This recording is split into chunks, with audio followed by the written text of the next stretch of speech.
polvo de estimação, a sashimi. E isso é um cofre com as comidas favoritas dela. O único problema é, para chegar a este cofre, ela precisa usar sua incrível inteligência e destreza para percorrer esta pista de obstáculos subaquática de 9 partes. E assim como eu fiz uma pista de obstáculos para os esquilos, já vou avisando aqui.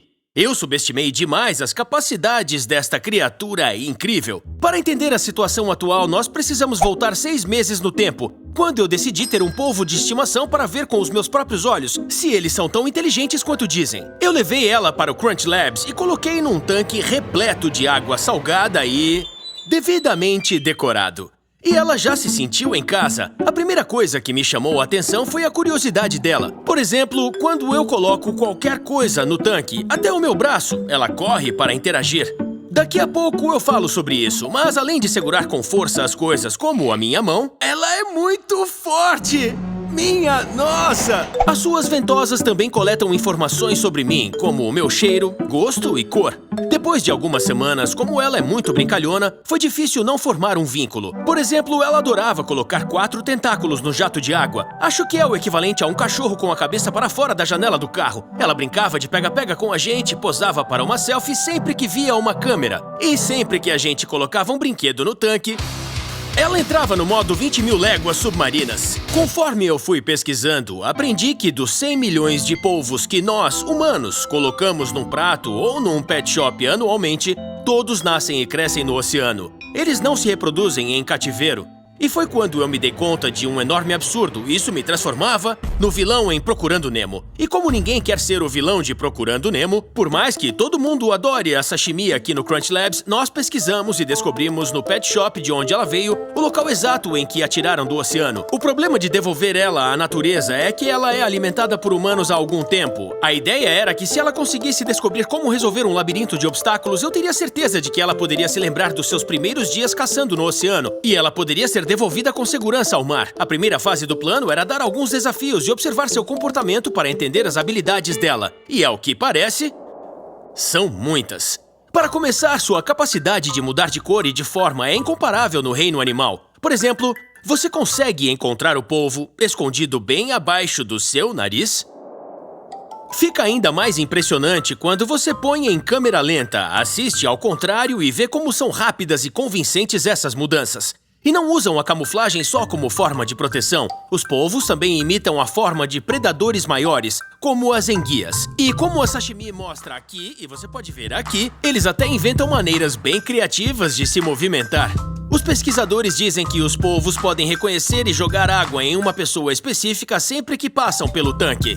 E sabem reconhecer essa pessoa, mesmo que ela troque de roupa. Também dizem que o polvo consegue jogar vários jatos de água no interruptor para apagar as luzes da sala. Também não é incomum que eles fujam dos seus tanques à noite para mapear melhor a sala em que estão, ou invadir outros tanques em busca de comida, e de manhã voltam ao seu tanque original como se nada tivesse acontecido. Depois de alguns meses de observação, quando a gente finalmente se entendeu melhor, tínhamos todos os dados para poder entrar na fase 2. Depois de muita reunião, CAD, impressão 3D e cortes a laser, nós chegamos até aqui. Começando pelo fim da nossa pista de obstáculo, o cofre dourado. Se ela descobrir como abrir a porta do cofre, ela ganha 1,5 kg de camarão, a comida favorita dela, que está ali dentro. A gente sabe que ela ama camarão porque durante uma semana a gente preparou um buffet de frutos do mar com 4 opções diferentes. E nas 4 vezes que fizemos o experimento, o aroma do camarão foi sempre o mais irresistível. Mas para ganhar essa recompensa suculenta, ela vai ter que merecer. Começando com o desafio número 1. Por baixo, por cima. Ela precisa descobrir como passar por baixo da barreira de pedras e depois por cima da barreira de bolas flutuantes. E se ela conseguir, depois desse portal circular verde, ela vai encontrar com esta porta giratória de 4 folhas. Se ela descobrir como a porta funciona e passar pelo próximo portal, a sashimi vai se deparar com uma parede. E nesse ponto é game over. A menos que ela deduza que empurrando esse bloco, ela pode passar pelo corredor e continuar sua jornada para cima na queda da bola. É aqui que as coisas ficam mais difíceis, porque a destreza se torna muito mais relevante. Neste caso, ela tem que agarrar e girar essa alavanca nesta fenda, o que vai fazer com que as 2 bolas presas no tubo caiam, abrindo o caminho para cima através do tubo. Mas quando ela nadar subindo pelo tubo, ela vai ficar presa, porque o portal está bloqueado por um portão vermelho.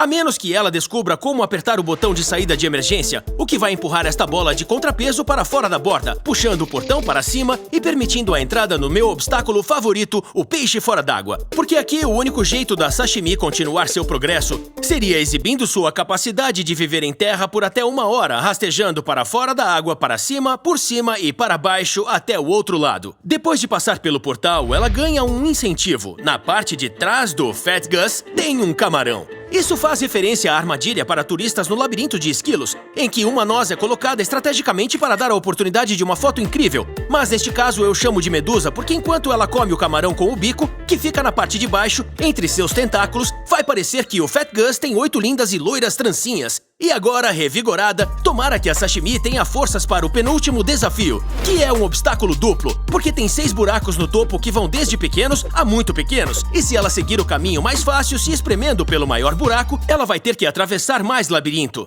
Já pelo buraco menor, ela cairia direto no final. De qualquer forma, ela chega até aqui. E se ela resolver o quebra-cabeça final abrindo o cofre, ela não só ganha o buffet livre de frutos do mar, mas também prova o quanto ela é rápida com seus tentáculos para lidar com a sua volta para o oceano, no cantinho de mar onde ela foi criada. Então, com tudo pronto, tudo o que restou foi abrir essa válvula. E enquanto o cheiro de camarão fresco se espalha no aquário, ela se espreme pelo tubo como um gladiador de 8 patas num coliseu de água salgada. Como eu já tinha observado ela no tanque, eu percebi que ela sabia cavar muito bem e se enterrar na areia, usando a propulsão de água de seu tubo sifão para remover as pedras. As bolas foram um desafio ainda mais simples, e depois de atravessar, dá para ter uma noção de como ela usa seus tentáculos como olheiros para coletar informações fundamentais. Na natureza, os polvos podem estender os tentáculos ao redor e dentro de fendas, não só para cheirar e provar, mas também para ver e pensar de forma independente.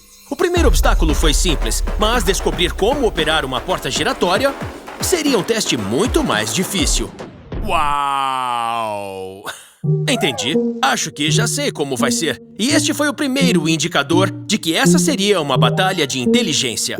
Foi uma sensação parecida a quando os esquilos conseguiram superar minha ponte de corda de instabilidade, pulando por cima como se ela não existisse. Eu deveria ter previsto isso. Como você pode ver nesse vídeo de um polvo escapando de um barco, se a abertura for maior do que o seu bico, que é a única parte dura do corpo do polvo, ele vai conseguir passar.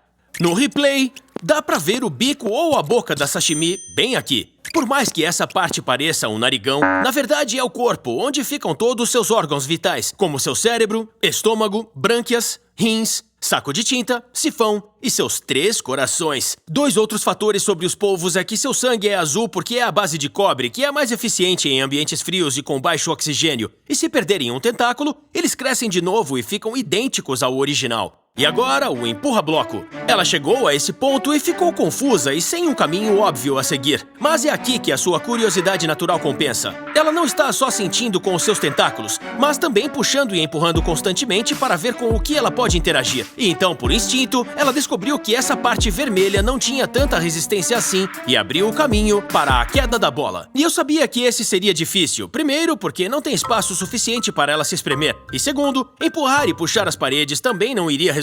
E depois de lutar em vão por algum tempo para descobrir o que precisava fazer, ela ficou frustrada e simplesmente parou e ficou sentada, quase como se ela estivesse processando todos os dados que tinha coletado. E foi nesse momento que eu tive certeza que eu tinha perdido a batalha. Enquanto ela estava se exibindo, mantendo contato visual comigo, ela estendeu um de seus tentáculos, agarrou e depois girou a barra, que acabou deslocando as bolas, permitindo abrir caminho e seguir em frente. E esse é o momento perfeito para contar a vocês que meu fato favorito sobre os polvos é que eles são a coisa mais próxima que temos à vida alienígena inteligente no nosso planeta. Calma, eu vou explicar. Esta é uma versão muito simplificada da árvore da vida. Esse diagrama mostra como toda a vida está relacionada e o que evoluiu a partir de quê.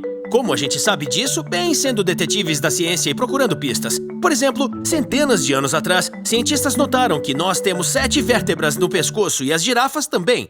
Mas espera um pouco, as baleias também, os ratos, elefantes, leões, cavalos e morcegos. É uma pista de que todos compartilham um ancestral comum e pertencem a um grupo, os mamíferos. E não é só o pescoço. Olha o que acontece se você comparar os ossos do braço de um ser humano com os de um morcego, de uma galinha, uma tartaruga, um golfinho. É incrível o que pequenas mutações benéficas e milhões de gerações podem produzir. E claro, o desenvolvimento do genoma nos últimos 40 anos nos permitiu comparar o DNA de diferentes espécies e verificar nossas respostas no fim do livro. Enfim, usando essas técnicas, se quiser ver onde nossa linhagem se separou da linhagem dos polvos, você tem que voltar a mais de meio bilhão de anos até um simples plateuminto. Se olhar de perto, os animais que nós consideramos inteligentes estão aqui deste lado da árvore da vida, como golfinhos, cães, porcos, cavalos, humanos e até pássaros, dinossauros e peixes, que têm inteligência e modo de pensar que se relacionam entre si, como os ossos dos braços que eu mostrei. Mas os polvos desenvolveram sua inteligência de forma totalmente independente de todos aqui. Parece um alienígena de outro planeta, e é por isso que eles são tão diferentes de nós. Por exemplo, eles têm o dobro de neurônios que um gato, mas diferente de todos os animais daqui, onde todos os neurônios estão no cérebro, nos polvos apenas 1/3 de seus neurônios está no cérebro, e o resto está nos tentáculos. Isso quer dizer que eles não só cheiram e sentem gosto, mas podem pensar e agir com os tentáculos. Isso significa que mesmo que o tentáculo seja cortado, ele ainda pode se camuflar no ambiente, sentindo a luz. Seria como fechar seus olhos, entrar numa sala, tocar uma parede e fazer com que a sua mão combine com a cor. Ter 8 mini-cérebros independentes, junto com um cérebro central maior, é tão incompreensível quanto a inteligência alienígena para nós. De volta ao labirinto, a Sashimi chegou ao botão de emergência, que é marco da metade do caminho. Como sempre, os braços fazem o trabalho de reconhecimento. E no momento que ela sente o portão vermelho, ela descobre meu truque e imediatamente aperta o botão para soltar a bola e abrir a porta, que leva ao meu obstáculo favorito, o peixe fora d'água. E eu gostei de ver que ela entendeu o meu truque, porque depois de muitas expedições exploratórias com os tentáculos, ela percebeu que o único caminho a seguir é sair da água. Depois de se preparar um pouquinho, ela vai em frente, sobe, passa por cima e depois desce.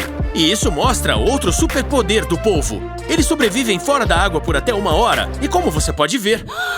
Olha! Tem um polvo comendo caranguejo! Também por isso eles são grandes caçadores, dentro e ao redor das poças de maré. E agora que chegamos à reta final, acho que ela merece uma pausa para um lanche com a medusa. Como eu esperava, assim que ela viu o camarão nas costas dele, começou a mastigar com o bico. E como ele fica bem no meio dos tentáculos, isso nos dá ideias de diferentes penteados para o Fat Gus. Começando com uma opção loira praia mais fluida, que pode se transformar em um topete mais moreno. E ela consegue alterar a aparência porque todos os polvos têm 4 truques na manga. Primeiro, a pele deles é coberta por sacos chamados cromatóforos, cheios de pigmento preto, vermelho ou amarelo. O polvo usa seus músculos para inflar esses sacos com um balão para conseguir qualquer combinação dessas 3 cores. Eles ainda têm uma camada abaixo chamada iridóforos, que refletem comprimentos de onda de luz, resultando num azul como o dos pavões ou besouros. Depois ainda tem outra camada que reflete a luz ambiente chamada luciforos. Além de tudo isso, eles podem usar uma estrutura muscular chamada papila para alterar a textura da pele, criando sulcos e lombadas. E como eles acionam essas estruturas em 200 milissegundos, mais rápido que um piscar de olhos, isso faz do polvo um mestre do disfarce no reino animal. Agora ela entrou no labirinto e vemos que ela escolheu o buraco maior, portanto terá mais labirinto pela frente. E eu estou adorando isso, porque é muito a cara da Sashimi. E a gente percebe que ela está a fim de brincar por um tempo e fazer todas as escolhas erradas do labirinto. Mas no fim ela se cansou e pegou um atalho. Isso significaria a desclassificação, mas eu demonstro maturidade e deixei pra lá. E chegamos ao cofre dourado. Depois de 1 mês de treinamento em todos os obstáculos, ela conseguiu. E com a maré a seu favor, ela foi direto até a porta, arrancou com seus tentáculos e imediatamente se deleitou com o delicioso sabor de uma vitória merecida com a maior pilha de camarão que ela já viu. E depois dela se empanturrar, era hora de cumprir minha parte do acordo e dar a ela o final feliz do Procurando Nemo que ela merecia. Eu dirigi 8 horas pelo litoral até a praia exata onde ela nasceu. Como ela descobriu as soluções de todos os meus desafios, eu tinha certeza de que ela saberia se lembrar de como era caçar o próprio alimento em mar aberto. E foi um momento agridoce. Tem uma coisa sobre os polvos que eu ainda não contei. O tempo médio da vida de um polvo é cerca de 1 ano e meio apenas. Em seu ato final, depois de botar seus ovos, a fêmea continua vigiando e protegendo seus filhotes até o ponto de parar de comer e morrer. Isso é exatamente o que a mãe fez por ela exatamente nessas mesmas poças de maré. Logo, a sashimi poderá adicionar uma geração à árvore da vida que está em constante evolução.